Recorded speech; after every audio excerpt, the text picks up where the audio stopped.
Hi there, I'm Zoe and this is Viryadeva, and we're here to tell you about a really exciting new course called Sailing the Worldly Winds.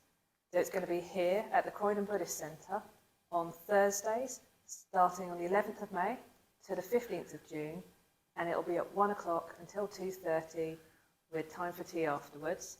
Viryadeva, would you like to tell us a bit about the course? Yeah, so I'm really pleased that we're teaching this course. I'm particularly pleased because it's based on a book by Vajragupta, who many of you will know who've been to the Buddhist Centre before. He's the chair of the Buddhist Centre, and he's actually here with us now behind the camera. Hello, Vajragupta. You'll see him on the course. He's one of the teachers.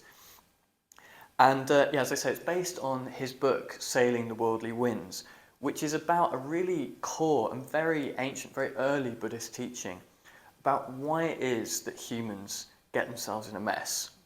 So probably don't need to tell you, don't need to convince you that humans do tend to get themselves in a mess. One only has to read the newspapers or look in the contents of one's own mind to see that things can be quite messy at times. And one way of understanding what the Buddha was doing was teaching humans how to kind of settle, how to become more solid and more grounded amidst a messy world. And one of the ways he taught this was through a set of teachings which are usually called the worldly winds. These are the forces at work in our world, in our society, and in our own minds that lead humans to cause terrible messes, conflicts, dramas, catastrophes that we see, we hear about every day, and we experience in our own lives.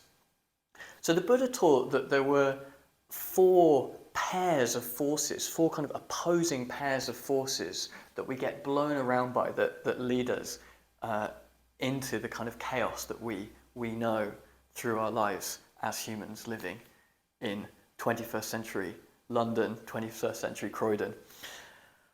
So these four pairs are, first is praise and blame, that love we have of getting other people's approval, and the fear we have of being blamed by others. And one only has to look at the newspapers, look at glimpse the Metro and see the kind of intense love of celebrity, the intense fear of getting blamed for things. I've said the wrong thing because that was supposed to be fame and infamy. Can we use the last one?